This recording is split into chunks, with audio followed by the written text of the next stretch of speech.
All right, so I spend way too much time getting ready for these presentations, but they are super, super fun. They normally turn out better than I think. So, anyways, I have a funny little clip to show you. So, have you ever said something and the person you're talking to doesn't even respond to your point? They respond to your word choice? Like you're mid sentence and they hit you with, don't say that. And you're sitting there like, okay, but that's not even what I meant.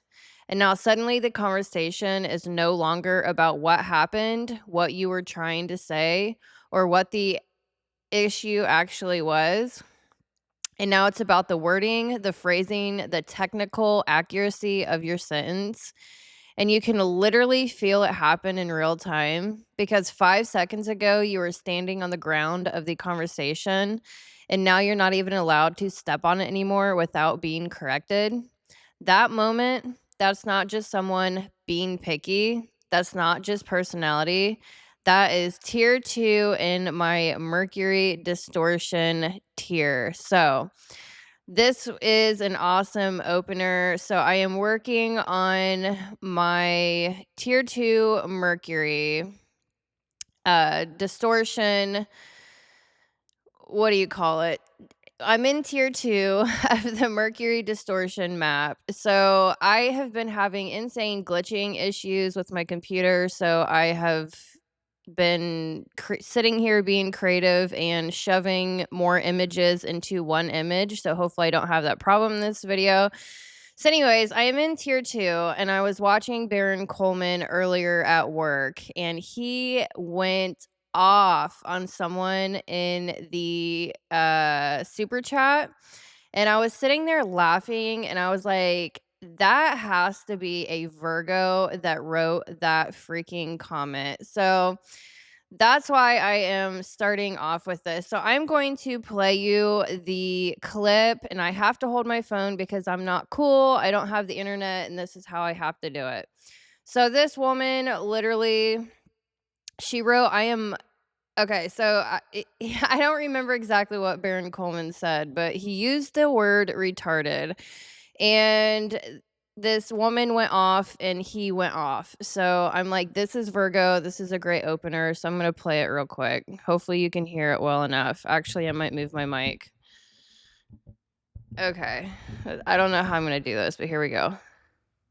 I am mom of disabled daughter, and I want to say retarded is a medical word. It's negative. I'm not going to listen to it. I'm sorry. It's a word. It is a word. Stop being a snowflake.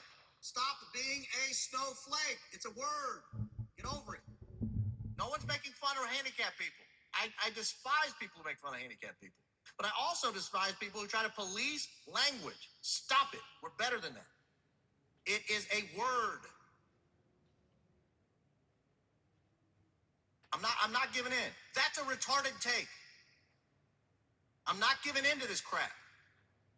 I'm not giving in to you trying to tell me what I can't say because some condition might be. I'm not talking about them. Clearly not talking about them. So stop it.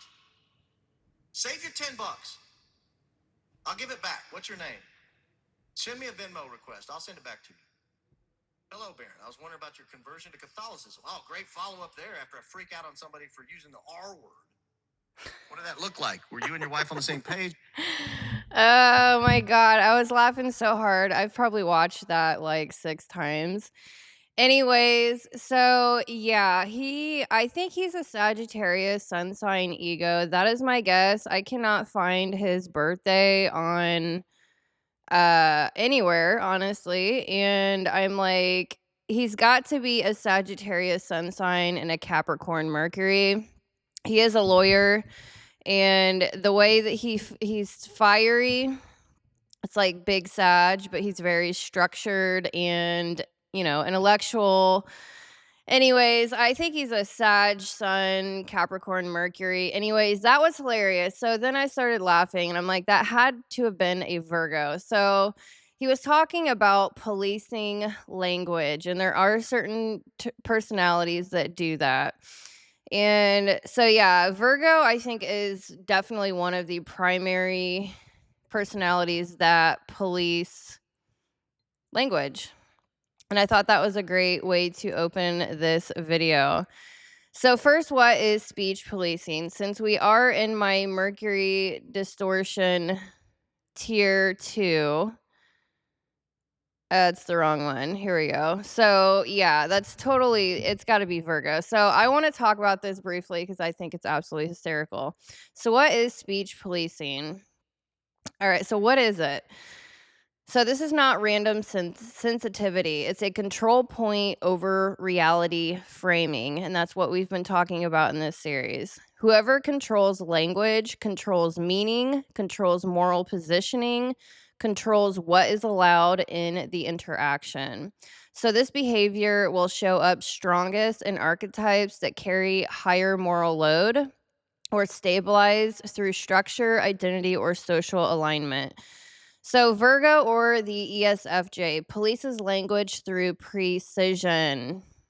So Virgo doesn't primarily get offended in the emotional sense. Virgo gets triggered by inaccuracy and potential harm embedded in wording. So when someone says something like that, Virgo's system goes, that word is not precise, that word has harmful implications. That is not the correct way to communicate this. So yeah, definitely a Karen. Even if your intent was different, Virgo is focused on the exact language being used, the downstream effect of that language. So Virgo responds like, don't use that word. That's not appropriate. That's offensive. So what's actually happening?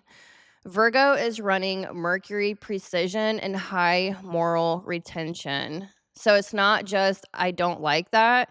It's that creates unnecessary harm, distortion, and should be corrected.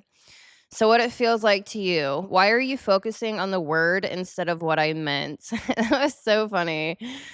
What Virgo feels if the wording is wrong, the meaning is already compromised. So I'm going to bring up I thought this was such a good way to like start this video. So I want to talk, I've been running the archetypes through overall masculine and feminine and then moral load bearing. So there's like 6 or 7 axes I'm running each of the archetypes through.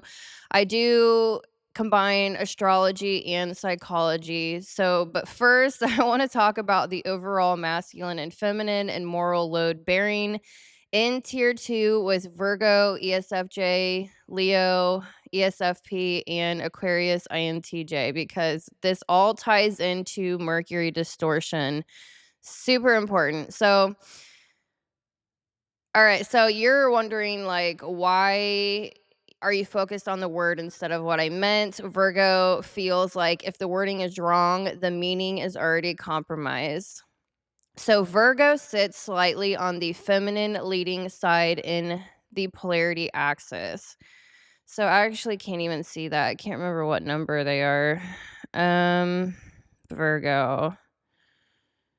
I can't remember what number exactly. 1, 2, 3, 4, 5, 6. So 6 through, okay, so Virgo is 6 of 12 overall masculine through feminine. Okay, yeah, that's right. They're in tier 3 with Scorpio. So they are outwardly feminine and inwardly more masculine. Okay. All right, so number 6. So Virgo sits slightly on the feminine leading side in the polarity axis, overall masculine and feminine axis, but not in a soft or passive way. Virgo's femininity is functional, corrective, and responsive.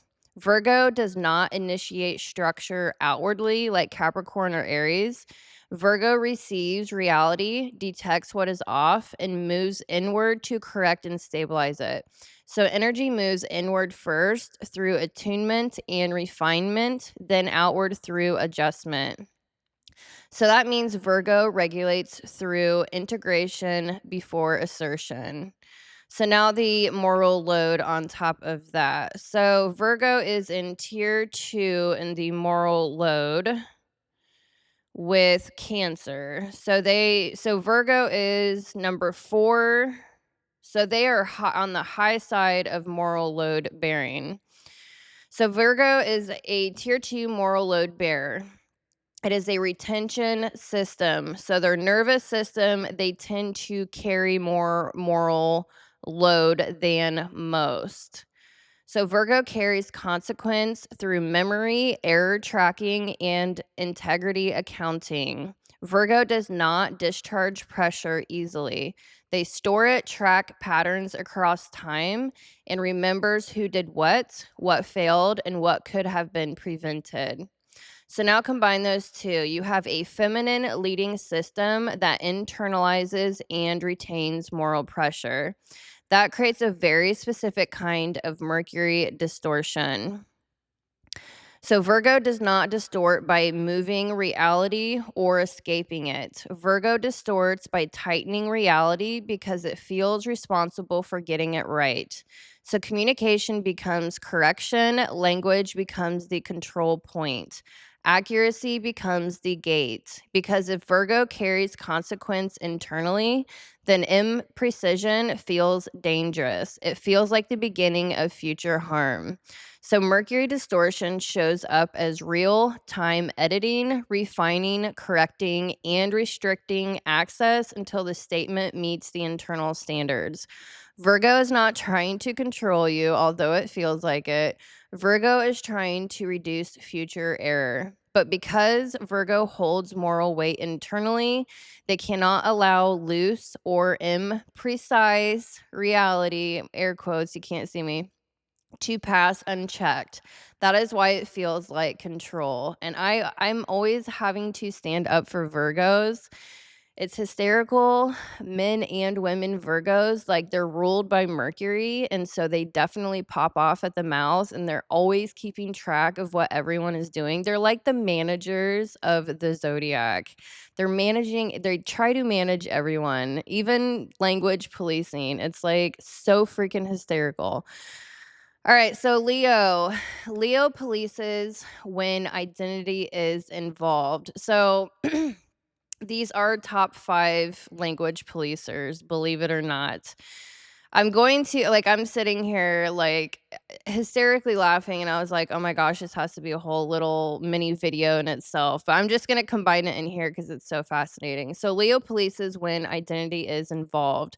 Leo doesn't usually police random language, but if it touches identity, respect, image, then yes, they will. So it sounds like, "Don't talk like that around me. That's disrespectful. Watch how you're speaking to me." So what's happening? Leo is protecting identity and the dignity field. So Leo sits in tier 2 masculine polarity, but not structural masculinity like Capricorn or Aquarius. So Leo is expressive masculinity. So yes, Leo moral load. So they are higher on they're 1, 2, 3. They're number 4 masculine overall of the 12. So they're very high in masculinity. And the tier they're in is the symbolic moral masculinity. So but they're not structural masculinity. So Leo is expressive masculinity. Leo moves energy outward through identity, presence, and projection. Leo initiates through visibility. Leo stabilizes through being seen. So energy moves outward first, not inward. Leo regulates through expression before reflection. So Virgo regulates internally through their nervous system. Leo regulates externally, their emotion nervous system.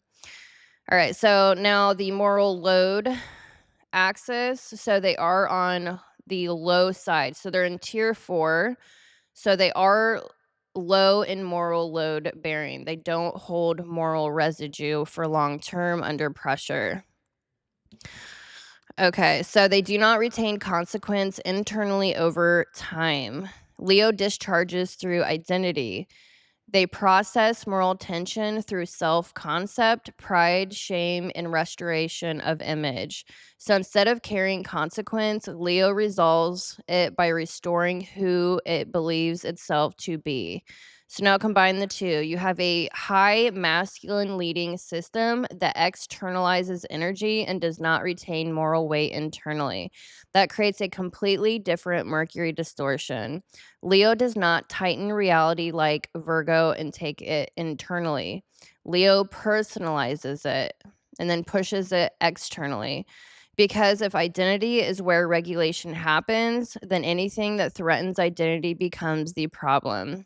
So communication becomes identity management, feedback becomes implication, and reality becomes filtered through self concepts.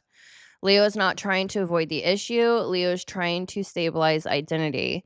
Because Leo does not hold moral weight in the same way Virgo does, Leo does not sit with consequence and refine it. Leo resolves tension by restoring self. So Mercury distortion shows up as defensiveness, redirection into identity, and collapsing behavior into character.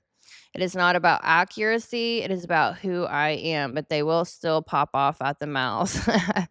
All right, so then moving on to Aquarius, and then we will move into the actual introduction. All right, so I definitely should have made this into its own video, but this is so fascinating. Anyway, Aquarius polices language through principle, but selectively. So Aquarius is interesting. So they won't always react, but when they do, it's not emotional, it's principle based. When Aquarius flags language, it sounds like that term is outdated. That framing reinforces a larger issue. That's part of a bigger problem. So what's happening? Aquarius is running system level ethics. So it's not about the moment, it's about what that word represents structurally. So what it feels like to others, why are we suddenly talking about society when I made a joke? So I would bet money that that commenter was a Virgo. It has to be. All right. So Aquarius is high masculine. So Aquarius is number 3 most masculine out of all 12 archetypes, but not physical or expressive masculinity. So they are an introvert, it's internal. So Aquarius is structural. Oh, it is structural and conceptual masculinity. So they do okay, so I'm not into it. So the masculinity is more internal, it's not physical or expressive, but it is structural based in systems and conceptual based in abstraction. So Aquarius moves energy outward through systems, abstraction, and pattern recognition. They initiate through understanding the architecture of reality itself. So energy moves outward into structure, not inward into feeling. Aquarius regulates through pattern recognition before engagement. And they are also low moral load bearer like Leo. So they both have in common Leo and Aquarius are both high in masculinity, but low in moral load bearing. So Aquarius is one of the lowest moral load archetypes. They do not retain consequence internally. They externalize responsibility into systems, frameworks, and larger patterns. So instead of holding, I did something wrong, they hold, this is how systems behave. So you get a high masculine leading system that externalizes both energy and moral responsibility. That creates the most detached Mercury distortion of the three. Aquarius does not tighten reality like Virgo. They do not personalize reality like Leo. Aquarius relocates reality. It can also feel like detachment. Because if they do not carry consequence internally, they instead distribute it into systems, then the moment itself becomes less important than the pattern behind it. So communication becomes abstraction. The moment becomes a case study, the person becomes an example. Aquarius is not trying to avoid responsibility consciously. They are distributing responsibility across a system. So Mercury distortion shows up as over explaining, zooming out, reframing into patterns, and leaving the emotional or relational moment behind. So it's not about accuracy, identity, it is about structure. Now, compress all three. Virgo is feminine leading with high moral retention. So, Virgo internalizes consequence and corrects reality to prevent future harm. Leo is masculine expressive with low moral retention. So, they externalize tension and stabilizes identity to resolve pressure. Aquarius is high masculine, structural with low moral retention. So Aquarius externalizes both energy and responsibility into systems and abstracts away from the moment. And this is the key connection to Mercury distortion. Okay. So, Mercury distortion is not random behavior. It is what happens when a system tries to regulate pressure using its internal polarity direction and its moral load mechanism at the same time. Virgo feels pressure and holds it internally, so they tighten language and corrects reality. Leo feels pressure and discharges it through identity, so they protect self image and reframes implication. Aquarius feels pressure and distributes it outward into systems, so they abstract and relocate the conversation. All right, so Virgo controls access through accuracy because they carry consequence. Leo controls access through identity because they resolve through self. Aquarius controls access through abstraction because they distribute responsibility. So polarity determines how the system moves. Moral load determines what the system keeps. Mercury distortion is what happens when both activate under pressure, and reality has to pass through that system to be processed at all. All right. So, yeah, here's the ranking. So the ranking, I know I just went down a huge rabbit hole for like 20 minutes. That's crazy. All right. So the ranking, who polices speech the most? Virgo with precision and harm reduction. Libra, social fairness and appropriateness. Cancer, emotional impact. Aquarius, principles, system framing, but selectively. Number 5, Leo, identity triggered. And number 6, Sagittarius, least concerned with wording itself. But I just thought it was funny because I think Barron's a Sagittarius sun that was popping off on a Virgo. Like, it was hysterical. All right, so people think this is about being too sensitive or too blunt. It's not. It's about where each archetype locates morality. Virgo, morality equals accuracy and harm reduction. Aquarius, morality equals principle and system integrity. And yeah, so some people don't react to what you mean. They react to what your words do in the system. And depending on the archetype, they're not necessarily correcting you, they're correcting what your language represents. So I'm literally showing the ground is still there, but access to it just got controlled. So that is tier 2. Tier 1 is literally moving the ground from underneath your feet. Tier 2, the ground is still there, but they're controlling access to it. And Virgo certainly was the cleanest representation of moving from tier 1 to tier 2. All right. So, yes, that was an insanely long introduction talking about language policing through the archetypes, through polarity and moral load bearing. That was so hysterical. I'll never forget that.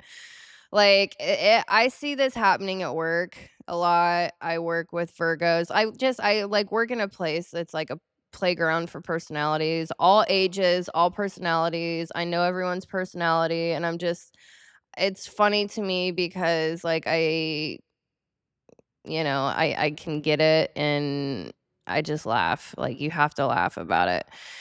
All right, so now I'm going to introduce myself and get into the actual video. All right, so Heather here with Underwater Panther. Please like and subscribe. And we are continuing this Mercury series that I did not even plan on making. But here we are. So, because once you see this, you cannot unsee it. So, really quickly, if you're new here, underwater panther is the lens I use to track what's happening underneath behavior. Not just what people are saying, but what their system is doing under pressure. It's where communication stops being about connection and starts becoming about protection. Protection of identity, protection of perception, protection of internal stability, and that is where distortion starts showing up.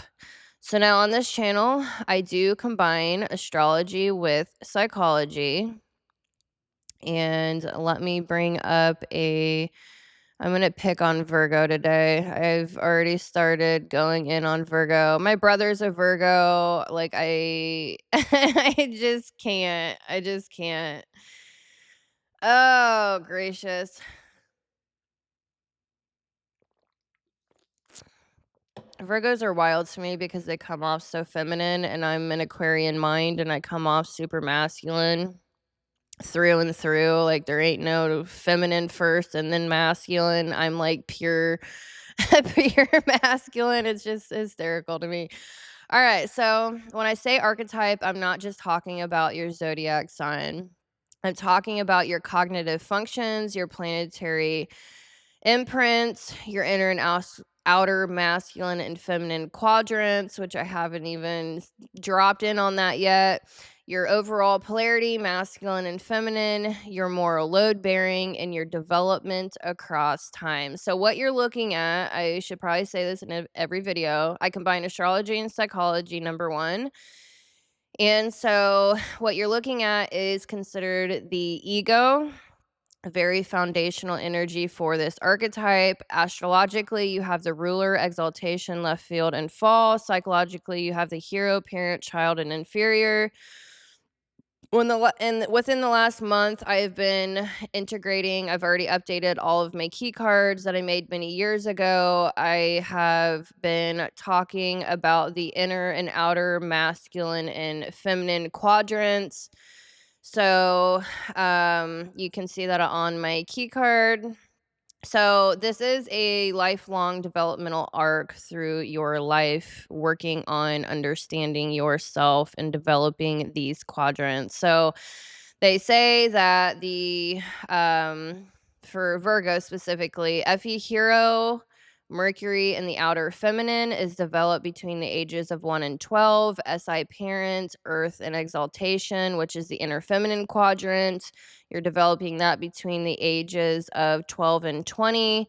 Then we have extroverted intuition child. You have Neptune and Jupiter in left field and the inner masculine quadrant for Virgo. You're developing that between the ages of 20 and 30, give or take. And then the introverted thinking inferior, Venus in fall and outer masculine quadrant, you start tapping into that between the ages of 30 or 35. So, yes, there's a lot going on here. And so now we are dealing with the Mercury distortion. So, when you are 30 years old, give or take, depending on your gender. I will say it, men take longer to develop, I would say, maturity and spirituality and otherwise. Psychological, emotional, you name it, men take a little longer. I am extremely concerned with the younger generations. They're probably not going to start integrating their inferior function until they're 40. Like, it's really wild to me, the younger generations. Anyways, who knows? Who knows? Love y'all, regardless of your generation. So this video specifically is talking about Mercury. And so in my system, when you hit your Saturn return, which is at 30 or so, 29, 30, give or take a few years, you start tapping into your Mercury, which becomes more you're using your Mercury more than your ego. Hopefully, you have gone up and above your ego and you start getting into your Mercury. So, if you're watching this video and you're 30 years or younger, look at your sun sign. If you're 30 years and older, look at your Mercury sign. Alrighty there. I have to put that disclaimer in there. All right, so now then, I am going to pull my tier back up. Okay. So, the last video I broke down tier 1. Now, actually, this might be easier. I just don't have enough room on my screen. I'm not sure if you're going to be able to see that. Okay, so I'm going to scoot over. And for visuals, I am going to bring up my key here. All right, so I'm always fighting my screen. Okay, so now in the last video, I broke down tier 1, Gemini, Pisces, and Sagittarius, and those are the archetypes that move reality itself, meaning the frame. So when we say frame, we're talking about communication, talking, conversations, understanding reality, perception. It's your frame that you view and talk through. So the frame does not hold in tier 1. The ground does not stay stable. The conversation keeps shifting while you are inside it. You're not arguing facts. You're trying to stand on something that won't stay still. Gemini moves meaning.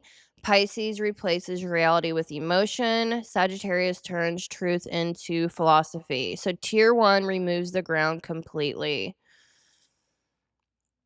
All right, so that's now I'm going to get into this a little. I don't know where to put this. Okay.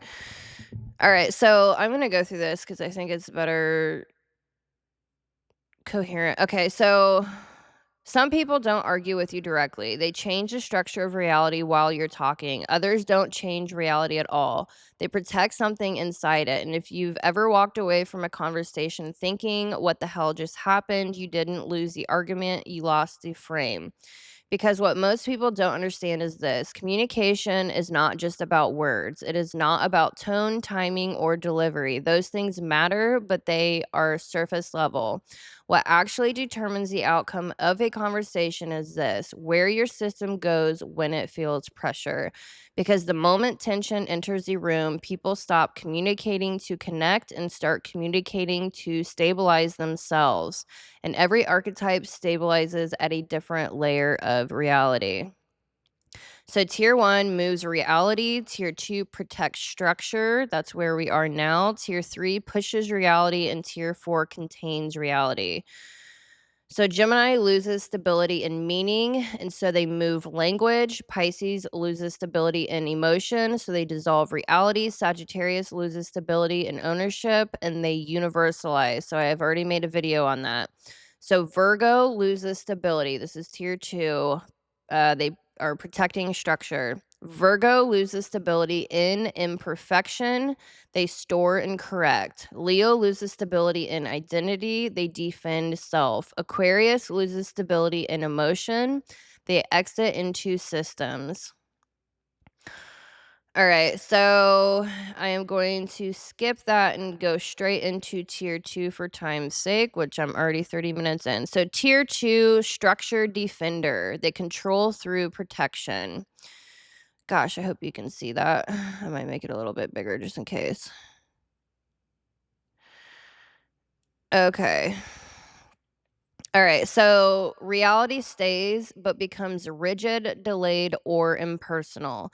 These archetypes don't move the frame, they lock it around something.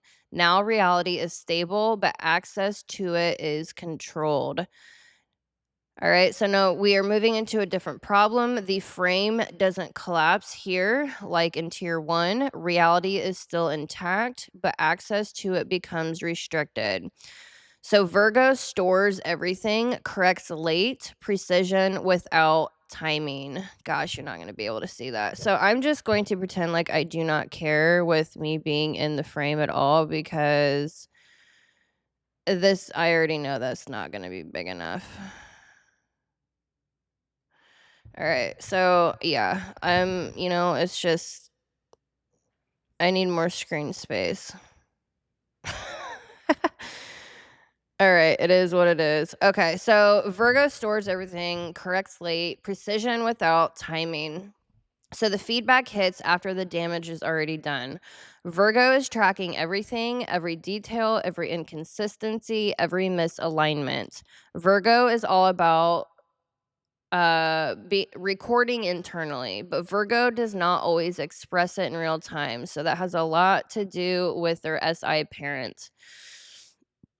So Virgo stores it, they organize it, and they build a case. And then when the threshold is crossed, Virgo releases correction. And when they do, it is precise, it is surgical, it is undeniable. But because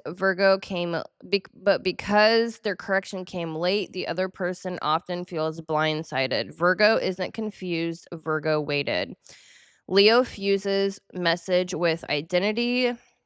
They react to implication and they filter through self. So you're not talking to them, you're talking to their identity. Leo doesn't track the structure, Leo tracks identity. Leo doesn't hear what you said at the level you said it, they hear what it means about them. So a neutral statement can turn into a perceived threat to identity. And once that happens, the conversation is no longer about the issue, it's about selfhood, about respect, about recognition, about being seen correctly. And now you're not solving a problem, you are stabilizing an identity. Aquarius abstracts into systems. They remove emotional context. They explain instead of engage. So the human moment disappears. So that's SE inferior and then TE parent. Aquarius removes the emotional layer entirely. They step back, they explain the system, they organize the structure, and abstracts the situation. And while that creates clarity, it also removes the human moment. So you may be understood logically, but not felt. You are processed, not received, which creates a very specific kind of frustration. You are heard, but not met.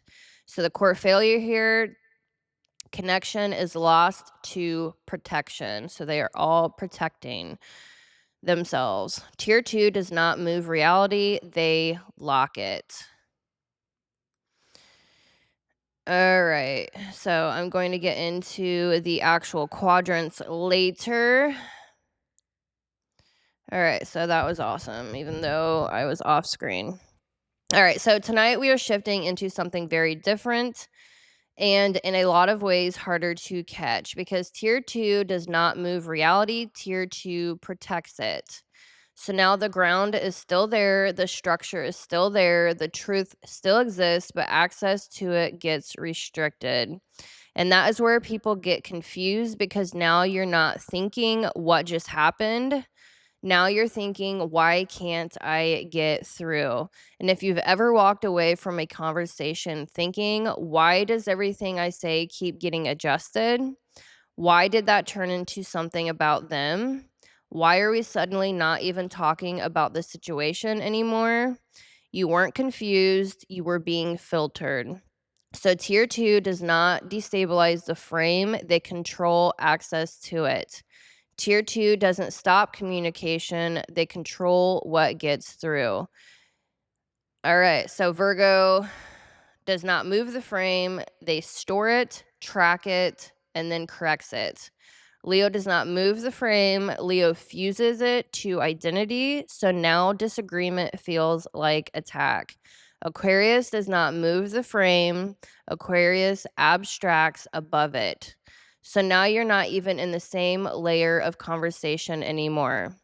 So if tier 1 felt like the ground disappeared with freaking Gemini, Pisces, and Sagittarius, oh gosh, this is all literally Sagittarius's fault. That is why I'm here in this insane rabbit hole. Sagittarius, popping off, being wild, absolutely wild. I freaking love Sagittarius. I really do. That's hilarious. Okay.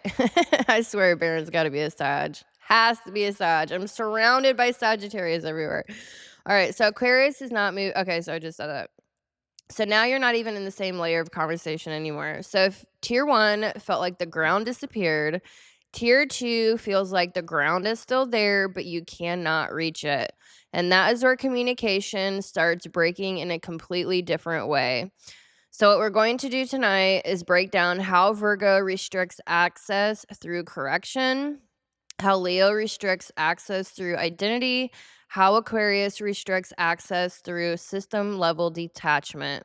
And once you see the pattern, you stop reacting to the content of the conversation and you start tracking who is controlling access to reality itself. That is where everything changes.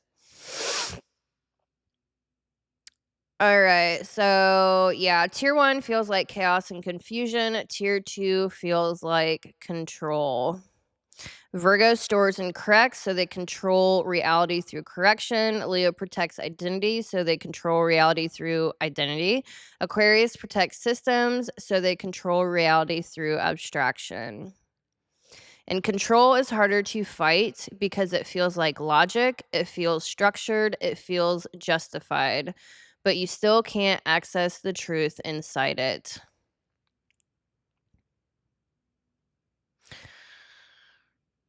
All right, so tier 2 feels like this. You are not confused, but you cannot land a point. Every time you speak, something redirects it. You leave feeling controlled, not heard. That is the shift. Tier 1 makes you question reality itself. Tier 2 makes you question your access to it. So, Virgo, Leo, and Aquarius all do this, but they do it in completely different ways.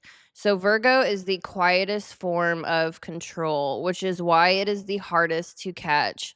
Virgo does not overpower you, they do not dominate you, they do not even look aggressive most of the time. Think feminine, outwardly feminine. Virgo controls through precision. Virgo does not move reality, they lock it in place. Once it is locked, it starts tracking it, storing it, and correcting it. Virgo is asking what actually happened, what is accurate, what needs to be fixed. And the reason this works is because Virgo is often right. The distortion is not accuracy, the distortion is access. Virgo does not just hold reality, they make correction the entry point to it. So, okay. So now you are not confused. You feel corrected constantly. That is not exactly what happened. That is not accurate. Let me fix it, they say. The conversation shifts from understanding to refinement. You try to express something and immediately they adjust. You say, "That hurt?" Virgo asks, "What exactly hurt?" You say, "The tone fell off." Virgo says, "That is not accurate. I was being direct." Now you are no longer discussing your experience. You are defending your wording. That is why I had a 20-minute introduction. Oh my God. So that is the shift. Virgo reframes morality through accuracy. It is no longer about impact, it is about whether you are representing reality correctly. Inside Virgo, this feels like responsibility. If this is not accurate, we cannot fix it, is what they're thinking. But outside, it feels like you are not allowed to just exist in your experience. Over time, people begin editing themselves before they speak. That is not communication, that is filtration. So Leo shifts the entire structure into identity. Leo does not correct reality and does not abstract it. Leo personalizes it. Everything roots through self, image, and perception. The core question becomes, what does this say about me? Once reality is fused to identity, disagreement becomes threat. The conversation is no longer about what happened, it is about what it implies. You say that did not land well. Leo hears you are attacking me. You say, I am talking about the behavior. Leo says, you're making me the problem. Now you are no longer discussing behavior, you're defending your intention. So Leo reframes morality through character. It is no longer about what happened, it is about whether someone is being judged. Inside Leo, this feels like protecting identity from being misrepresented. Outside, it feels like everything becomes personal, even when it is not. People start softening their words, adjusting their tone, and walking carefully. They're no longer speaking directly, they're navigating identity. Leo feels like it is being judged. You feel like you cannot be direct. That is the gate. Aquarius removes you from the moment entirely. Aquarius does not correct reality and does not personalize it. Aquarius abstracts above it. The conversation moves from the situation to the system. You bring up something specific. Aquarius responds with something general. You say this moment mattered. Aquarius says this is part of a larger pattern. You say, I am talking about today. Aquarius says it's not just today. The conversation is no longer happening in the same place. Aquarius does not block reality, they relocate it. You're in the moment, Aquarius is in pattern space. Aquarius reframes morality through principle. My favorite saying, it's not the point, it's the principle. It's not the point, aka the moment, it's the principle. Imagine, I am constantly circling back around 25 years later and understanding it that much deeper. Anyway, so Aquarius reframes morality through principle. It is no longer about what happened, it is about whether you are interpreting the system correctly. Inside Aquarius, this feels like clarity and understanding. Outside, it feels like distance and inaccessibility. You cannot reach them because they are no longer in the same layer as you. Over time, people stop trying to explain themselves because every attempt gets lifted out of the moment. SE inferior. Aquarius feels like they are explaining, you feel like you cannot reach them. All three of these are doing the same thing structurally. They are protecting stability. Virgo protects accuracy, Leo protects identity, Aquarius protects structure. In doing that, they control access to reality. The problem is not that reality disappeared. The problem is that reality is still there, but you cannot get to it. Once you see that, you stop arguing the content of the conversation and you start tracking where the gate is. All right, so I think I nailed down tier 2 pretty well. So now we are going to get into the individual archetypes as I'm editing for zero reason besides my own visuals. All right, so Virgo, where are you? There you are. So we're going to start with Virgo tier 2 Mercury Distortion. I already need a drink. What am I at? Almost an hour.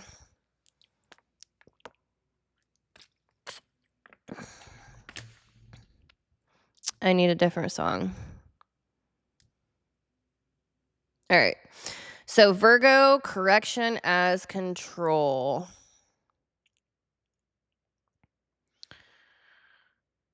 Okay, so yeah, that's how I'm gonna do this. I'm gonna have to pull up my key card here in a minute. Actually,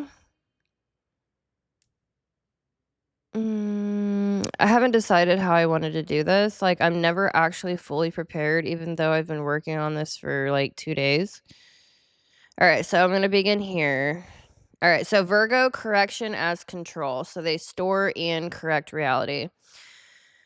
Okay, so Virgo does not overpower you. Virgo does not dominate the room. Virgo does not even look aggressive most of the time. Virgo controls slowly, quietly, and precisely because Virgo's power is not force, it's refinement. And this is where people miss it because Virgo's distortion doesn't feel like control at first, it feels like improvement. But under pressure, that improvement turns into restriction because now nothing is allowed to exist unless it is accurate by Virgo's standard. So, what happens? You start a conversation, you bring up an issue, something real, something human, something imperfect. And Virgo immediately moves to tighten it, clarify it, correct it, and refine it. And again, this is not always wrong, but the moment correction becomes the entry requirement, you no longer have free access to reality. So, what is the trap? Virgo doesn't block you, Virgo edits you in real time. So now you're not just expressing something, you're trying to survive the correction layer. Virgo does not move reality, Virgo does not destabilize the frame. Virgo does not dissolve meaning or shift perception in real time. Virgo is the opposite of that. Virgo is one of the most stabilizing forces in the entire system when it comes to Mercury. Virgo takes reality and it locks it into place. And once Virgo locks something into place, they don't just leave it there. They start tracking it, they start storing it, they start organizing it, and eventually starts correcting it. Virgo's entire system is built around one central question: what actually happened? Not what it felt like, not what it could mean, not what it represents philosophically. Virgo wants the clean version of reality, the accurate version, the version that holds up when you strip everything else away. So, unlike tier one, where the frame itself is unstable, nothing is moving here. Nothing is dissolving. Nothing is being reinterpreted mid sentence. The structure is intact.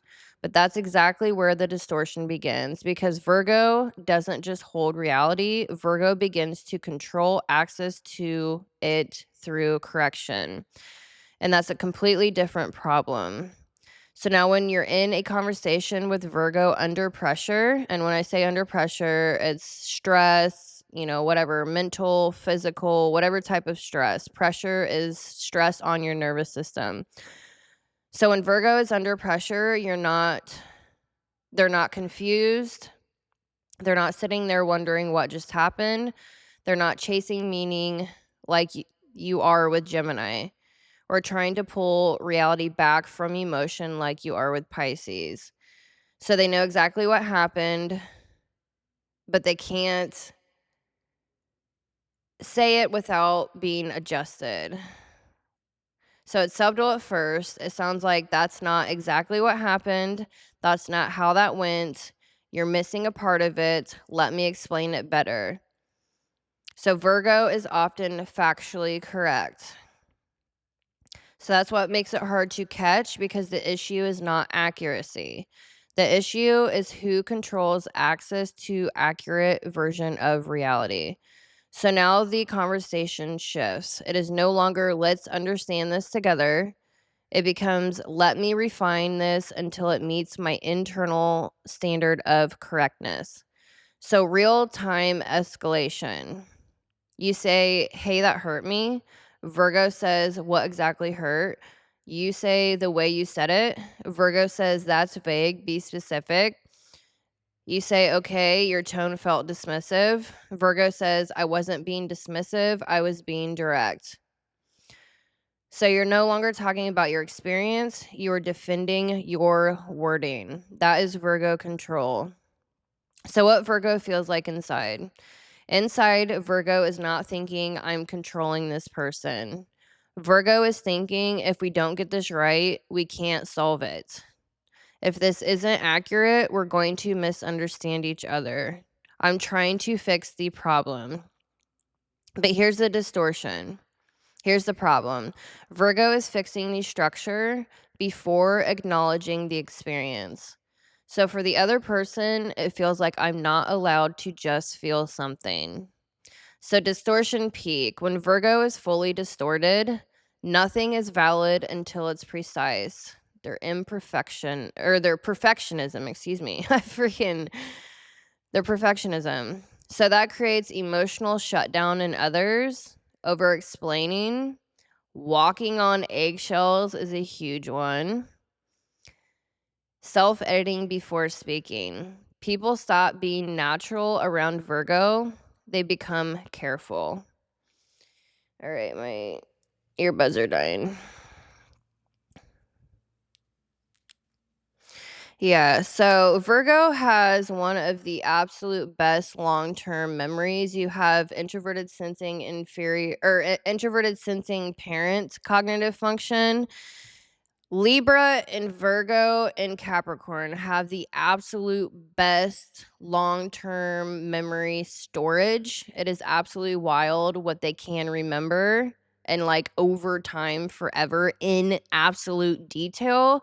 And I really honestly feel for them because that can carry a lot of baggage. They have a hard time forgiving people. Virgo honestly is probably the worst. Scorpio is another one that carries a lot of baggage because of their long-term memory.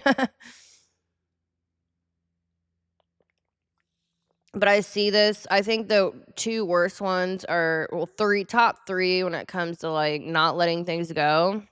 Virgo, Scorpio, and Capricorn, and they all have introverted sensing, cognitive function, top 4.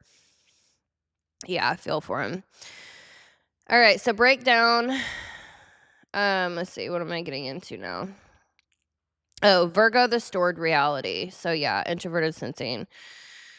Okay, so Virgo, the stored reality. Virgo doesn't move the conversation. Virgo remembers it.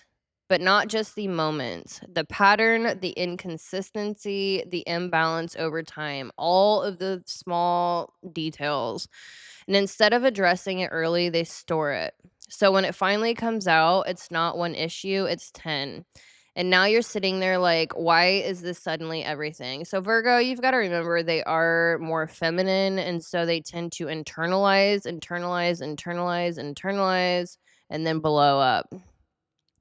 And now you're sitting there like, why is this suddenly everything? But it's not sudden. Virgo has been tracking silently the entire time. So distortion, delayed accountability becomes accumulated pressure. So the double bind. If you defend, you invalidate their effort. If you accept, you inherit a backlog you never agreed to. So Virgos are out of the 3. Yeah, so out of the 3, Aquarius and Leo, they are both pragmatic in their temperament. So they do not check in with the group. They're not concerned with the group's feelings or emotions on things.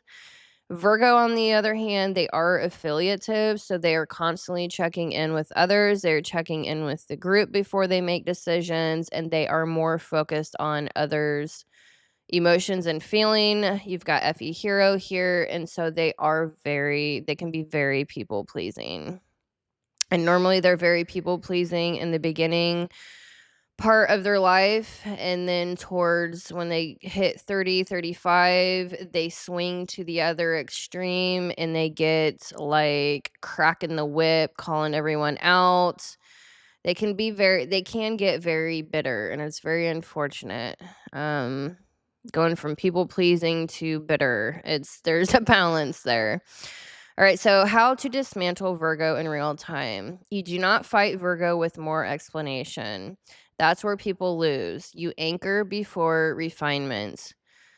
So you say, let's stay on the point before we refine it. I'm not asking for perfect accuracy. I'm telling you how it landed. We can clarify details after we acknowledge the issue. So that's how you bypass the correction gate. Because if you let Virgo pull you into precision first, you will never land your point. So here's what it looks like in real time. Okay, so you say, "Hey, that really bothered me when you canceled last minute." If Virgo says, "I didn't cancel last minute. I told you 2 hours before. That's not last minute." You say, "Okay, but it still felt." Virgo says, "I had a reason. You're leaving that part out." You say, "I'm not saying you didn't have a reason." And Virgo says, "I just want this to be accurate."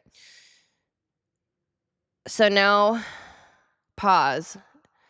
Nothing you said was technically wrong, but you're no longer in the same conversation because now you're not talking about impact. You're trying to get past the accuracy filter just to be heard, arguing on these small details. And over time, that creates a very specific pressure because Virgo does not allow raw input to exist. Everything must pass through correction, refinement, and adjustment. So, what happens? People stop speaking freely. They start pre editing themselves before they even open their mouth. They start thinking, okay, how do I say this so it doesn't get picked apart? How do I make this airtight before I say it? That is not open communication. That is controlled access. That is tier two. The ground is there. Reality is stable, but you cannot step on it without being corrected first. And if you stay in that long enough, you don't feel confused. You feel managed. All right. So I'm going to be breaking down the tiers, and I want to start actually with my key card. All right, so that means I'm gonna have to move over. All right, so I want to go briefly through. I've already made videos on the developmental, breaking down each little section of your quadrants, but I think it's important to go over that before we get into how to correct the Mercury distortion. All right, so we have Virgo is the maintenance survival order. So Virgo is forced into fixing before safety. So they fix, stabilize, reframe, and enforce. All right, so we have actually let me go down here. This one. Okay. So they regulate their nervous system through improvement, correction, and maintaining functional order. Virgo does not begin by asking what is safe or what is true internally. They begin by identifying what is off and moving to fix it. Virgo learns through service, refinement, and correcting misalignment before identity or emotional safety is fully formed. Virgo does not step back to understand reality. They move towards what is broken to stabilize reality first, then understands it later. So they start in the outer feminine quadrant with extroverted feeling hero and Mercury in the ruling position. So Virgo begins in outer feminine. This is the most important thing to understand first because Virgo does not enter reality through internal identity, emotional safety, or detached observation. They enter through responsiveness. Virgo scans the environment for what is not working and instinctively moves towards improving it. Virgo does not ask, "What do I need first?" They ask, "What needs to be fixed here?" This is what makes Virgo highly functional in real time. They notice details others miss. They see inefficiencies, inconsistencies, emotional misalignments, and behavioral breakdowns. Virgo moves towards order. They organize, support, corrects, and refines. This is what gives Virgo their usefulness. Virgo stabilizes chaos. They bring systems back into alignment. They help people function better. But this is also where the distortion begins because when care is expressed through fixing, worth becomes tied to usefulness. So the function and planet breakdown here. So FE Hero tracks relational dynamics and social expectations. prioritizes harmony, responsibility, and responsiveness. Ask what is needed from me right now. Fe gives Virgo immediate awareness of what needs to be adjusted. Ruling Mercury governs analysis, communication, and problem solving. Enhances precision, detail, and corrective thinking. Mercury asks, what exactly is off here? Mercury makes Virgo highly observant and corrective. Virgo engages reality through fixing. Virgo does not wait for stability, they create it. So the distortion point here, because Virgo begins in outer feminine, they can confuse helping with value. Virgo can overfunction for others while under supporting themselves. Fixing becomes identity. Virgo begins carrying what is not their responsibility. Virgo can look supportive because they are helping, but helping is not always healthy. So then we get into the inner feminine with introverted sensing parent and earth in exaltation. So this is between the ages of 12 and 20. So this quadrant represents continuity, memory, pattern tracking, and responsibility storage. Once Virgo begins fixing, they internalize everything. This is where the system starts keeping track. Virgo does not just respond in the moment, they remember patterns over time. They track who followed through, who didn't, what worked, what failed, and how often misalignment repeats. This creates an internal ledger. Virgo holds the history of effort. Virgo does not forget inconsistencies. They do not overlook repeated errors. This is what gives Virgo integrity. Virgo values reliability, consistency, and follow through. Virgo builds trust through patterns, not promises. But this is also where the system begins to carry too much. So, function and planetary breakdown. SI parent stores experience through repetition and pattern, tracks reliability, effort, and consistency. SI asks, has this been stable over time? SI gives Virgo long-term pattern recognition. The Earth represents grounding, structure, and practical reality. Reinforces consistency and responsibility. Virgo does not just fix problems, Virgo remembers them. Oops. So the distortion point here is because Virgo stores patterns internally, they can accumulate resentment silently. Virgo keeps fixing while tracking everything that is not being reciprocated. Over time, this creates internal pressure. Virgo does not express frustration immediately, they record it. And then we get into the inner masculine quadrant with extroverted intuition child, Jupiter, and Neptune in left field. After fixing and tracking, Virgo begins imagining what could be different. This is where hope enters the system. Virgo starts to believe things can improve. Virgo sees alternative outcomes and reframes situations and gives people additional chances. This is where Virgo's patience comes from. Virgo does not stay only because of the past, they stay because of potential. But this is also where the distortion deepens because when hope replaces reality, Virgo can overextend themselves far beyond what is sustainable. So, function and planet breakdown here we have NE child, images, imagines alternative outcomes and possibilities. I'm always screwing up my words when I'm talking about Virgo, and it just cracks me up every time because they're like, all right, my bad. So, NE gives Virgo adaptive thinking and flexibility. It asks, what is this? What if this gets better? So, it's all about alternative outcomes and possibilities. Jupiter expands belief, optimism, and possibility. Ask how much can this grow?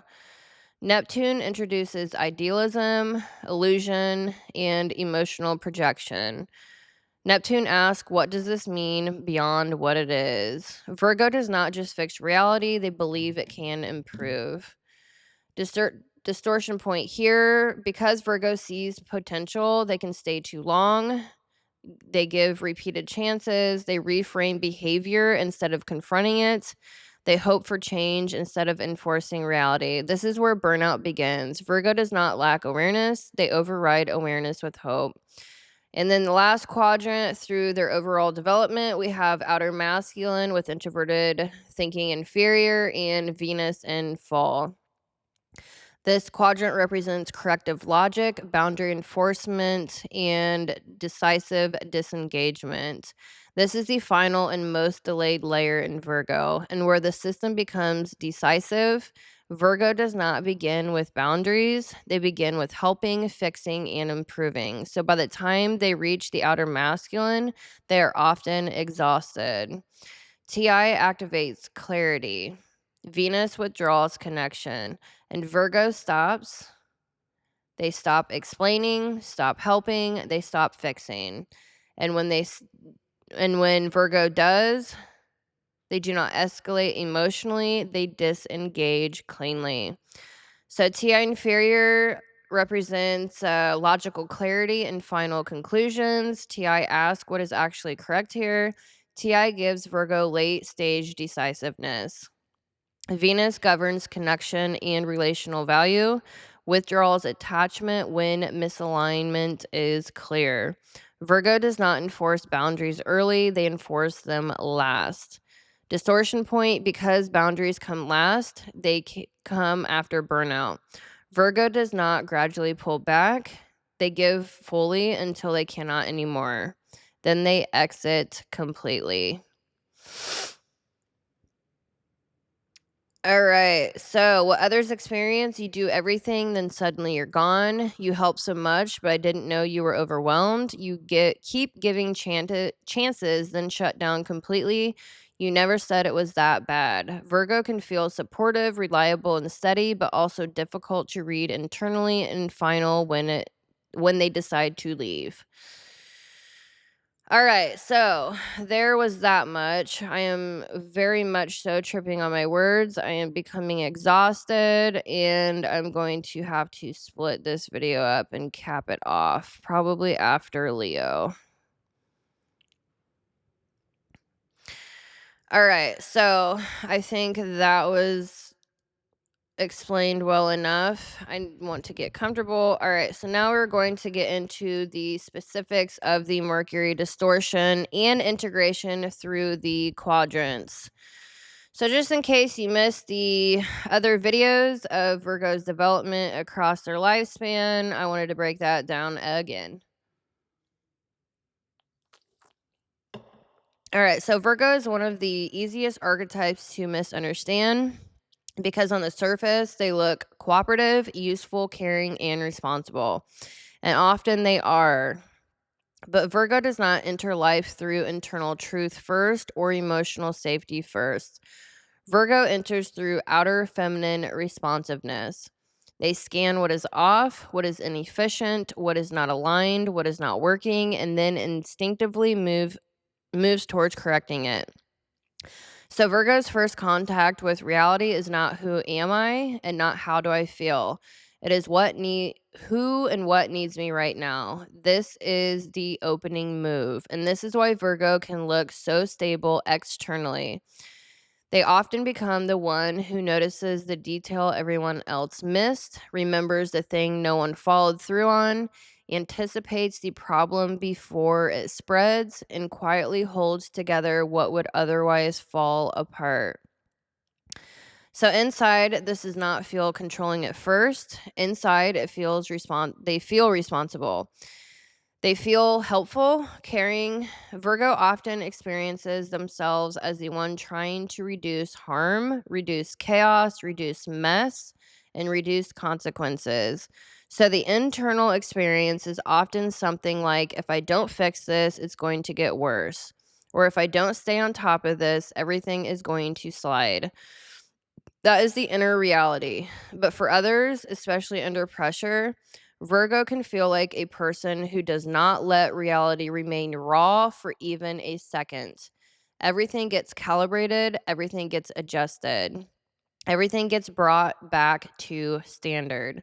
So while Virgo feels like they're helping reality hold, others can feel like they are never fully allowed to simply state their experience without it being refined first. This is the outer feminine distortion because when care is expressed primarily through fixing, value becomes tied to usefulness. Virgo starts feeling worthy when they are needed and starts feeling stable when they are correcting. So, in distortion, Virgo does not just help, they overfunction, they overcarry, and they overcorrect. And for the person on the receiving end, this can sound like, no, that's not exactly what happened.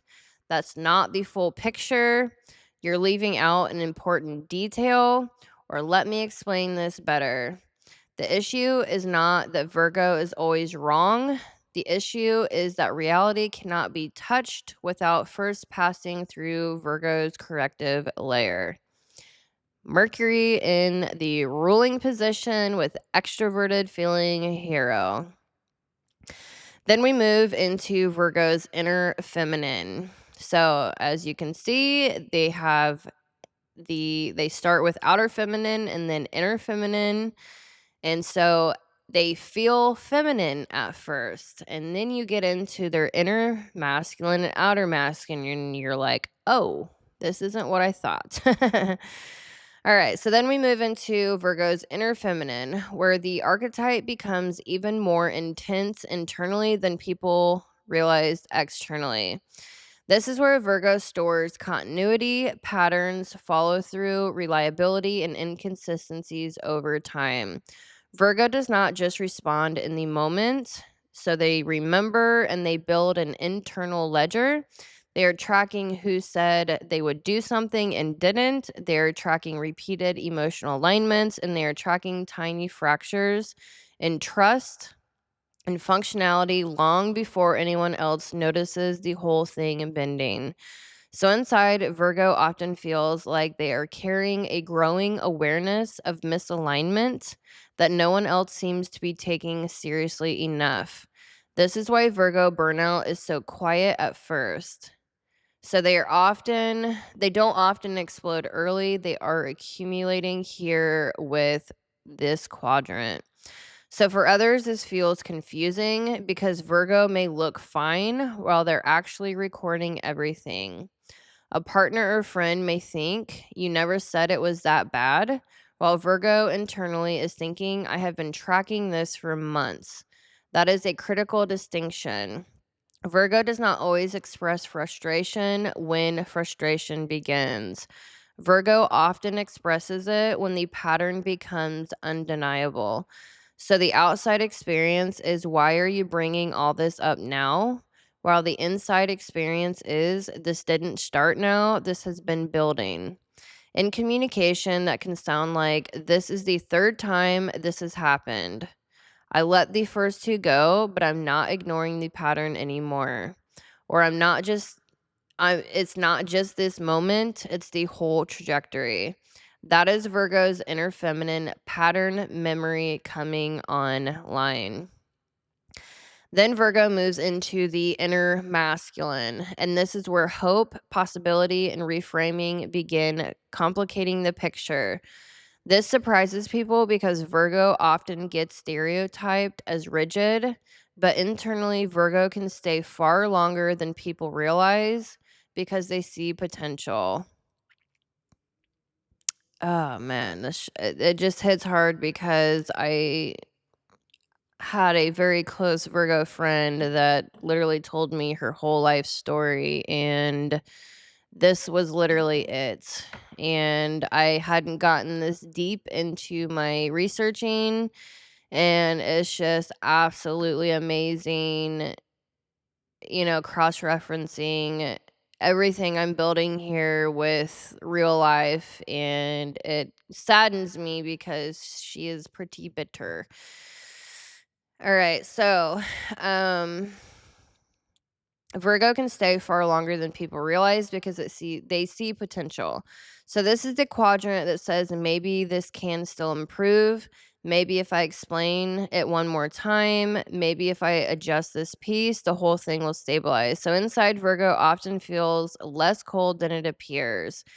So Virgo may actually be staying because they still believe that there can be an improved version of reality.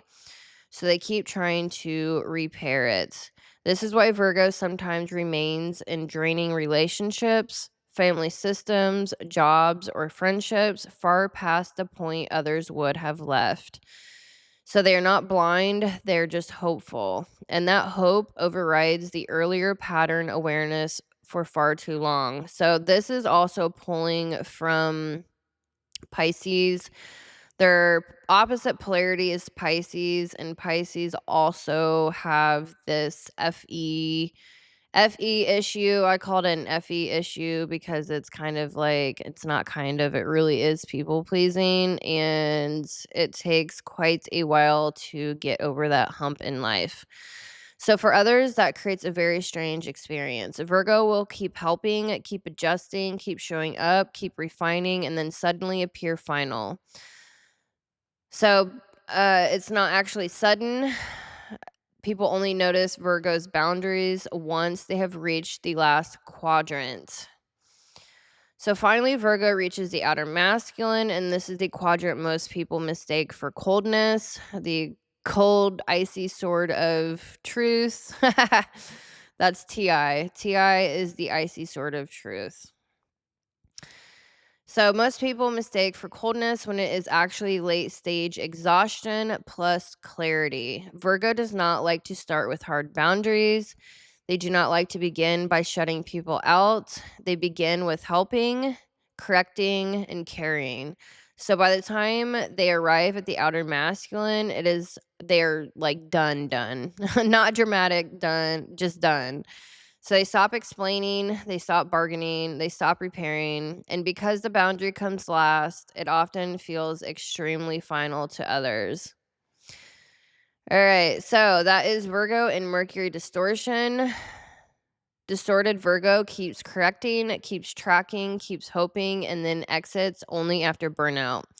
Integrated Virgo still notices what is off, still cares deeply about harm reduction, still values precision and consistency, but they activate boundaries earlier. Instead of waiting until collapse, they say sooner, I can help with this, but I'm not carrying all of it. Or I see the pattern and I'm not overriding what I know just because I hope it can improve. That is the healthy shift. Virgo does not need less care, they need earlier self protection. So Virgo does not need to lose their precision. That's not the issue. Virgo's strength is seeing what others miss, catching what's off, and refining what's unclear. That is not the problem. The problem is when correction becomes the entry point instead of the support system. So an integrated Virgo does something very different. Sorry, I'm losing my voice already. All right, so an integrated Virgo does something very different. So they allow reality to land first and then they refine it. So instead of that's not accurate, fix it, you get I hear what you're saying. Let's clean it up together. So instead of doing everything for others, you include others in what you're doing. I think I tripped a breaker. Give me 1 second.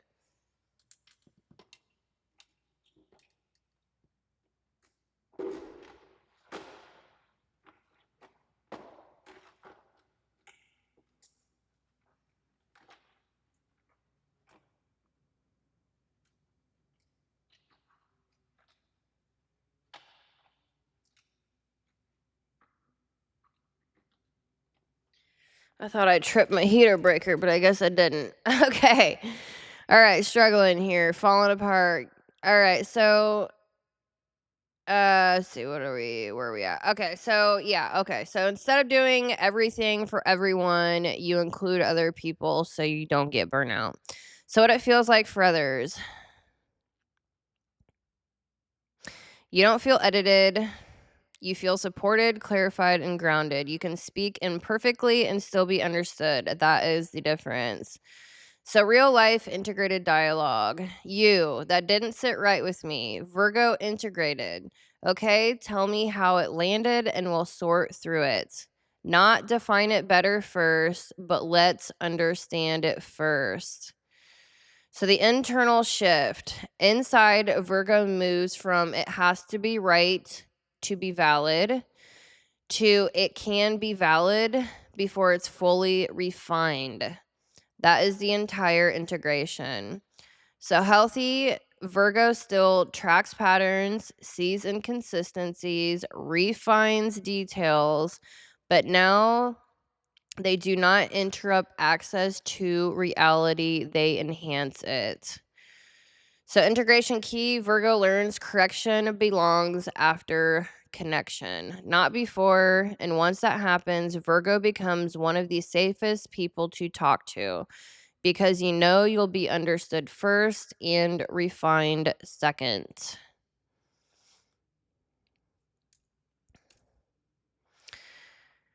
All right, so moving into Leo. What page am I even on? I'm gonna see how much 30 of 52. All right, so I just really wanted to hammer on Virgo because I super feel for Virgo. Virgo is the odd man slash woman of this tier because they have FE. So now we're moving into Leo with the FI, and I'm not going to be as heavy and deep with the FI users because they already get it when it comes to that issue.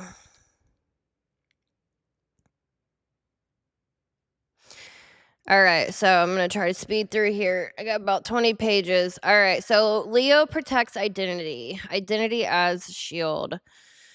All right, so Leo, this is where it shifts from precision into identity. Leo does not move reality. Leo does not correct reality the way Virgo does. Leo is not correcting you like Virgo. Leo is not abstracting like Aquarius. Leo is protecting their identity. Ruling sun here. All right, so this is where Leo becomes dangerous under pressure because once identity is involved, everything becomes high stakes. Leo does not experience conversation as neutral when triggered, they experience exposure. So now what you think is feedback, Leo experiences as evaluation, judgment, and threat to identity. So the trap with Leo doesn't block the conversation, Leo redirects it into identity. So now you're no longer talking about what happened, you're talking about what it means about them. Leo fuses reality to identity. So now we're not dealing with accuracy, we're dealing with the self. Leo stabilizes through identity, pride, image, and personal truth. And that means every interaction is being filtered through one core question. What does this mean about me? Not just what happened, what does it say about me? So again, the frame is still there. Reality hasn't moved. Nothing is dissolving, but now you cannot access reality without going through identity first. And this is where the distortion begins because once reality is fused to identity, disagreement becomes threat, not logically, structurally. So now the conversation shifts into defense. It sounds like, why are you coming at me like that? That's not what I meant. You're taking this the wrong way. But what's actually happening underneath is this identity is being protected from destabilization. So instead of reality being explored, it is defended. So, real time escalation, you say that didn't land well. Leo says, now I'm the problem. You say, no, I'm talking about what happened. Leo says, you're making it sound like I'm a bad person. You say, That's not what I said. Leo says that's how it feels. FI parent, Pluto exalted. So now you're defending your intention instead of addressing the issue. That is Leo control. What Leo feels inside. Inside, Leo is not thinking, let me deflect this. Leo is thinking, am I being seen negatively right now? Is my character being questioned? Do I look bad in this moment? Leo ties morality to identity. So feedback becomes identity pressure. So the distortion peak. When Leo is fully in distortion, disagreement equals disrespect. So now feedback feels like attack, correction feels like humiliation, conversation feels like exposure. And what do people do around that? They soften, they hesitate, they avoid, they walk on eggshells because everything feels like it might trigger a reaction. The identity lock. So Leo doesn't argue the situation. Leo argues what the situation means about them. So when you say that didn't land well, Leo hears you are not who you think you are.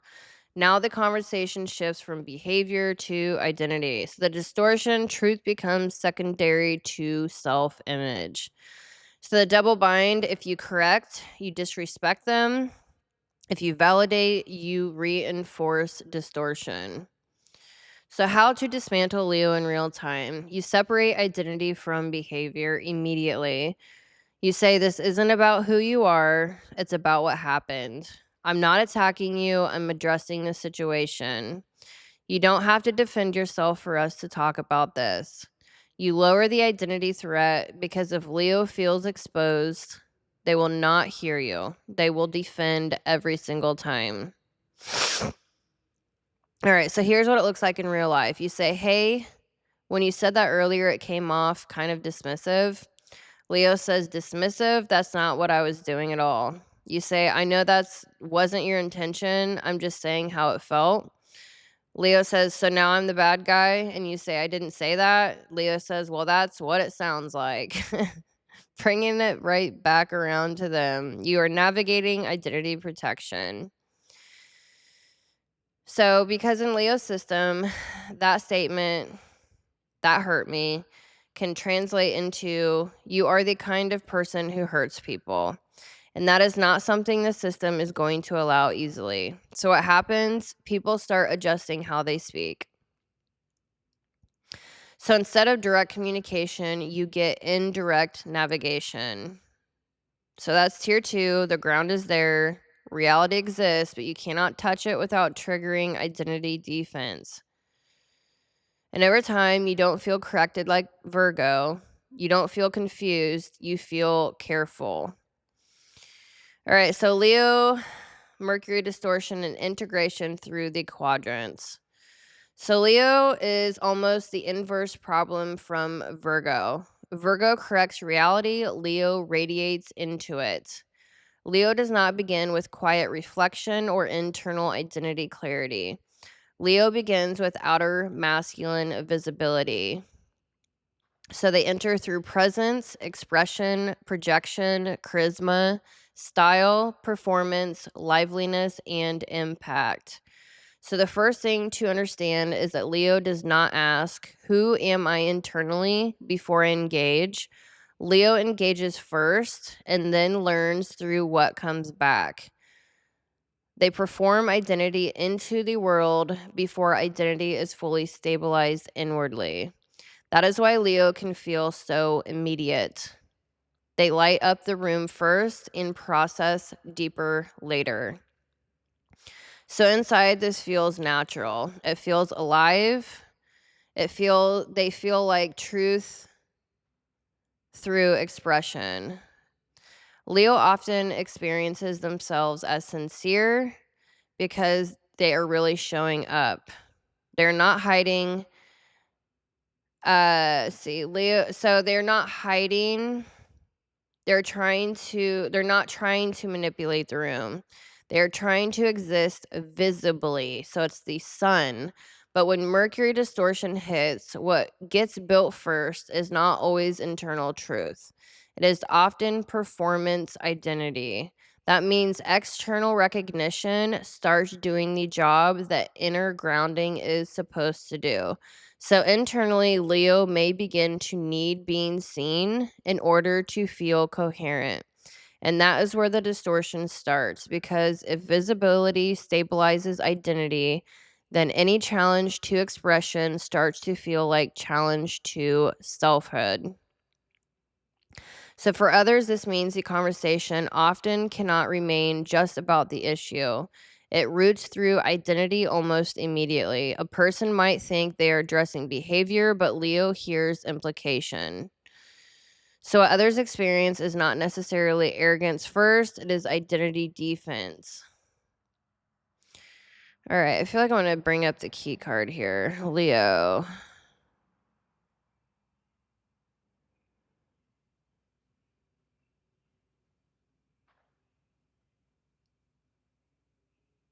All right, so I'm going to do the short version of this because I'm running out of time. All right, so I'm always constantly moving the wrong way. All right, here's the key card. So I'm going to go over this really quickly. So this is Leo's identity development. So it's just easier to kind of understand the Mercury. So Leo has a radiant survival order. So they express, perform, understand, and then reflect last. So the nervous system regulates through identity expression and recognition. So we have the outer masculine with SE hero and sun. This quadrant represents presence, projection, identity radiation, and environmental engagement through charisma. They interact with reality through visible identity. They occupy the environment through presence. Energy moves outward as confidence, humor, creativity, leadership, storytelling, performance, or expressive personality. Then we move into the outer feminine with TE child, Saturn, and Uranus. So Leo does not have the psychological arena, the original, normally you move from the hero, parent, child, inferior. Leo, on the other hand, they move from the hero to the child, then to the parent, and then to the inferior. All right, so now they go from the hero into the child. So the outer feminine, TE child, Saturn, and Uranus in left field. So this quadrant represents expressive leadership, playful execution, creative command of systems. This quadrant organizes the external world around Leo identity. TE child experiments with leadership, performance, and organization. Saturn introduces structure and responsibility. Uranus introduces creative originality. Leo often naturally mobilizes people through enthusiasm and inspiration. And then we move into the inner masculine with FI parent and Pluto in exaltation. This quadrant represents identity, integrity, emotional sovereignty, deep self definition. Leo develops a strong internal value system that asks, who am I really? FI forms the emotional core of the identity. Pluto exaltation intensifies transformation. Leo often experiences periods of identity death and rebirth across life. Healthy Leo learns the difference between true identity and performance identity. Then we have the inner feminine with NI inferior, Neptune, and Mercury in fall. This quadrant represents symbolic foresight, long term meaning, perception, and identity trajectory awareness. And I ask deeper questions. Where is this identity going? What patterns repeat across time? Neptune introduces imagination, but also illusion. Mercury in fall slows internal reflection. The performer becomes the symbolic leader. All right, so then Leo moves into outer feminine, and this is where they start organizing the world around identity. So Leo does not just express, they mobilize, they gather energy, they influence, they structure environments through charisma, style, enthusiasm, and visible confidence. This is where Leo can become inspiring, exciting, creative, and magnetic. Inside, this often feels like leadership. It feels like I know how to bring life into this. I know how to get people moving, or I know how to shape a room. And sometimes that is true. Healthy Leo can lead by embodiment in a beautiful way. But for others, when distortion enters, this can begin to feel like the environment is being organized around how Leo wants to be seen. That is the key risk. The issue is no longer simply what aligns, but what reinforces the identity I am projecting. So the outside experience becomes you always seem on, but I don't know what's underneath that. Or you inspire people, but I can't always tell if it's real or image. In conversation, that can look like somebody raising a practical concern and Leo instinctively moving towards how the concern is being framed publicly rather than what is true privately. It can sound like that's not the kind of energy I'm bringing here. You're making this bigger than it needs to be, or I'm not about negativity. Notice how fast image management and emotional positioning can start overtaking the original issue. Then Leo reaches inner masculine, and this is where they become real. So you've got the introverted feeling parent and Pluto in exaltation. So this is where they're asking, who am I when nobody is watching? This quadrant is where internal values, emotional sovereignty, and genuine self-definition are supposed to come online. It is also where Leo's moral strength lives when healthy. Inside, this is the place where Leo stops asking whether they are being recognized and they start asking whether they are aligned. This is a huge developmental shift because without this quadrant being strong, Leo can keep confusing admiration with integrity. They can keep confusing visibility with truth. For others, the difference between integrated and distorted Leo becomes obvious here. Distorted Leo needs the audience to keep identity coherent. Integrated Leo can remain themselves even when unseen, unvalidated, or disagreed with. This is why healthy Leo can receive feedback without collapsing into defense. They can say, that was not my intent, but I can see how it landed. Because identity is now grounded inwardly rather than being built entirely through the response of others. Distorted Leo, however, often experiences exposure as destabilization. This is where the rage, shame, defensiveness, grandstanding, or moral theater can come online because Leo is trying to protect an externally built identity from fracture. So finally, Leo reaches the inner feminine, and this is where foresight, reflection, symbolic meaning, and long term trajectory are supposed to form. But it is late. So, very late. Leo often reflects after expression, not before. So, inside, this can create a huge lag between how am I showing up right now and where is this version of me actually leading? This is why Leo can reinforce identities that feel powerful in the moment, but are not sustainable over time. The outside experience of this is often you seem confident, but something doesn't fully line up underneath. Or you are so strong outwardly, but I don't know if you really see yourself clearly. So this is where Leo's distortion becomes tragic rather than just dramatic they're not because this is where it's the fakeness.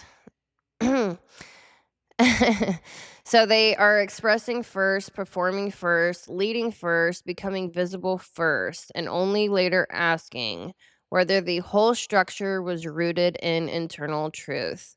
Integrated Leo does not need less radiance, they need earlier reflection. They need to know what it is shining from. That is the shift. Leo does not become healthy by shrinking. They become healthy by making sure expression is fed by inner truth rather than by audience response. All right, so Leo integration, identity without defense. So Leo does not need to stop caring about identity. That's not the issue. Leo's strength is presence, expression, visible integrity, and embodied leadership. Leo brings life into the room. The problem is when identity becomes fragile under pressure. So they're trying to separate identity from momentary behavior. All right, so what it feels like for others, you don't feel like you're walking on eggshells. You feel safe being direct, safe giving feedback, and safe being honest because you know they won't turn all of that into identity defense. All right, so internal shift for Leo. Inside Leo moves from if this is wrong, I am wrong to I can be stable even if this moment isn't. That stabilizes identity because now identity is not built on constant validation and constant perception. It is built on internal truth. All right, so Aquarius, I don't know if I can crank this out or not. I am losing energy. All right, Aquarius.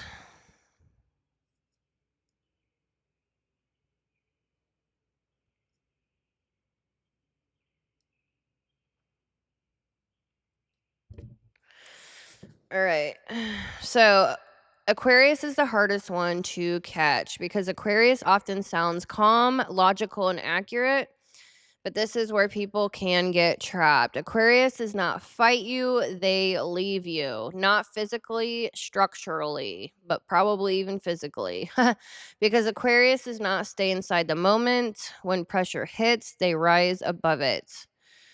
So the trap for Aquarius does not block reality, they relocate it. So now the conversation moves from this situation to this system. And this is where it goes completely different because Aquarius doesn't correct reality, they don't personalize it, they rise above it.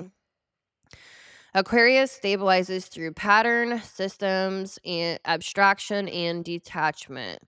So now the question is not what happened, Virgo. What does this mean about me, Leo?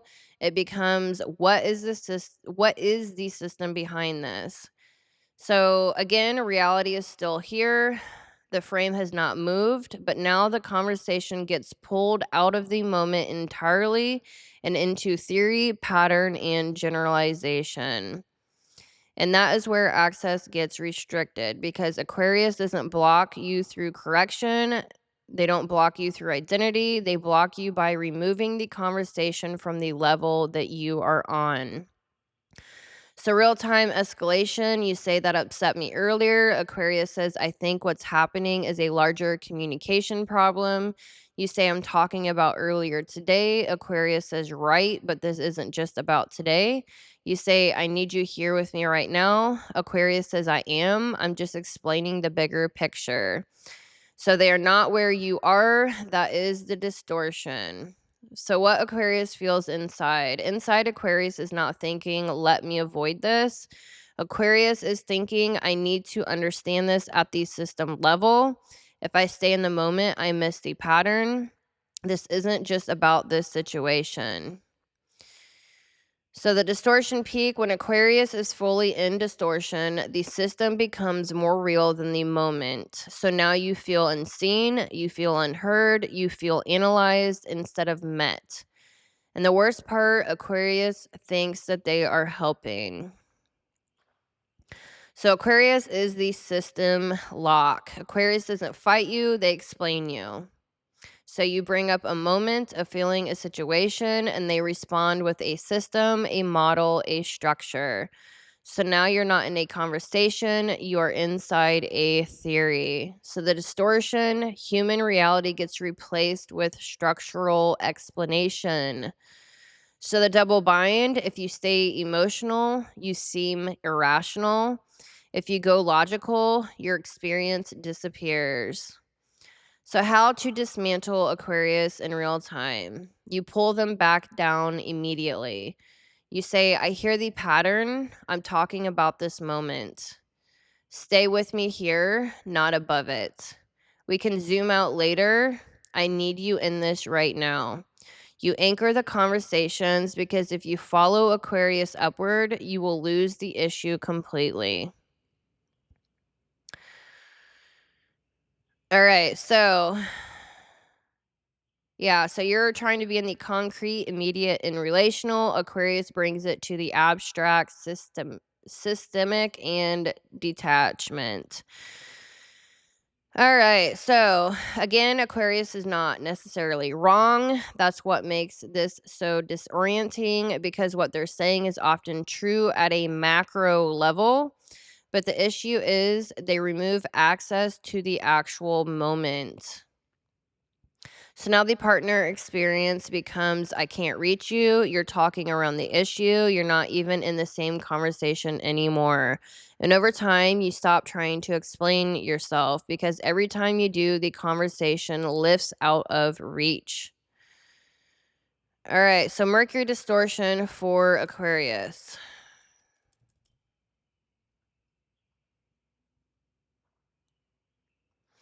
All right. So, let me go over briefly the quadrants.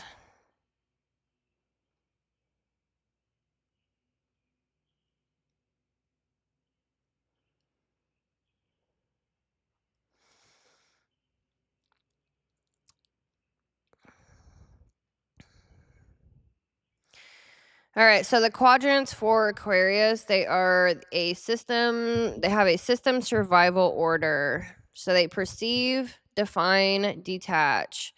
So they regulate their nervous system through pattern recognition, systems thinking, and conceptual mapping. Aquarius does not begin with external perception.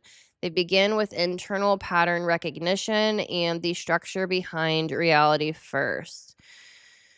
All right, so I feel like this is ginormous.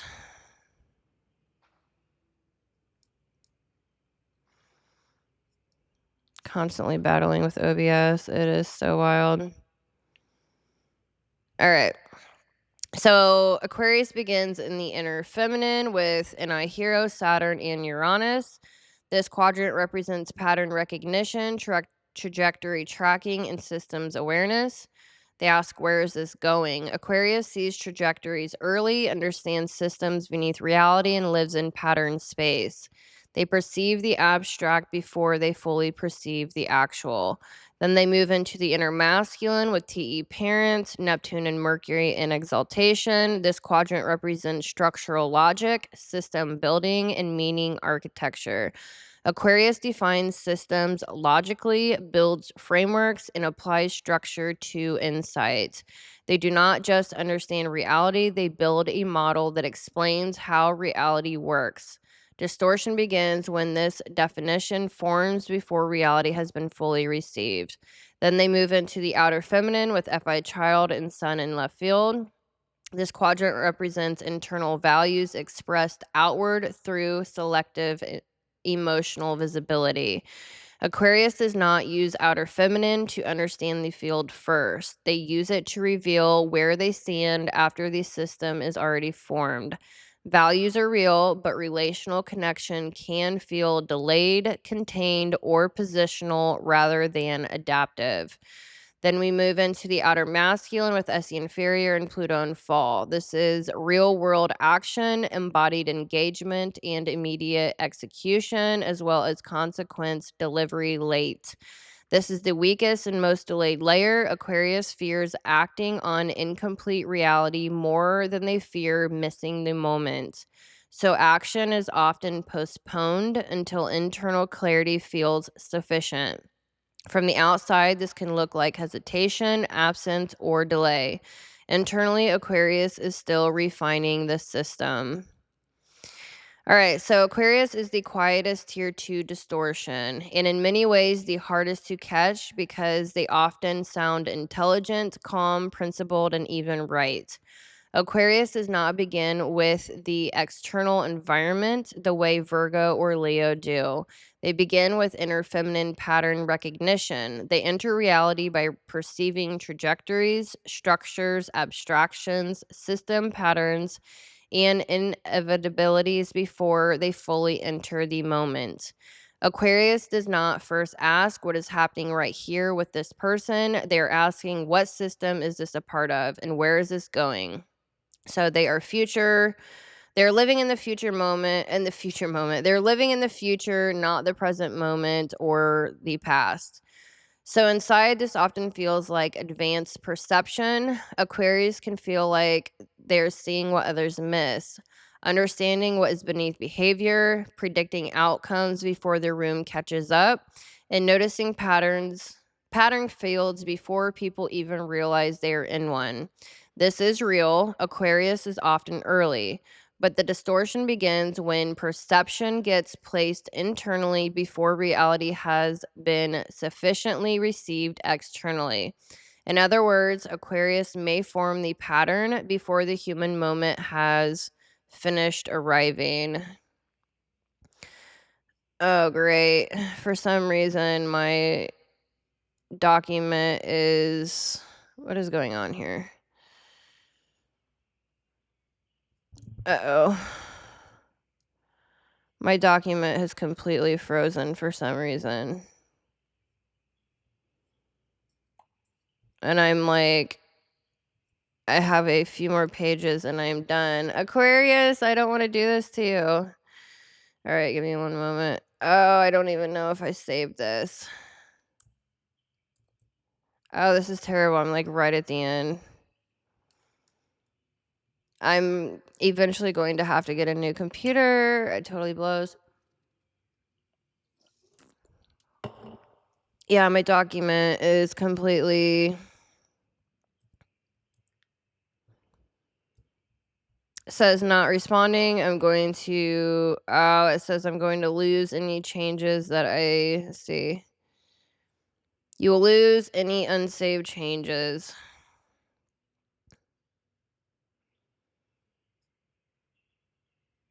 All right, I'm force quitting and I am going to try to bring it back up.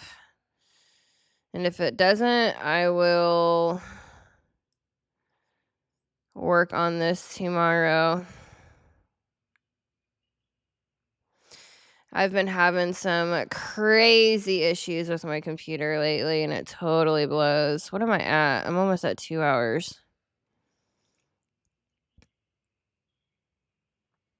All right, so I'm going to try to pull it back up briefly, and if I can't, I don't think I saved it to my notes either. Nope. All right, I've ran out of patience and time. All right, well, I am going to have to end this here. I will do a little mini video for Aquarius, and I am going to call this a night. My computer is just not working with me.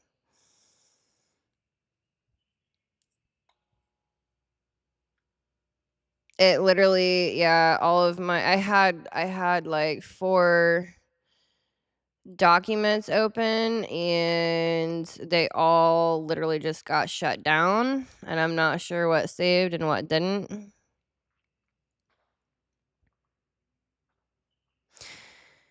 All right, well, that's a bummer. All right, well, anyways, hopefully you enjoyed this video. Like and subscribe. Certainly feel free to leave your thoughts and feelings in the comments below, and I will finish this tomorrow. Woohoo!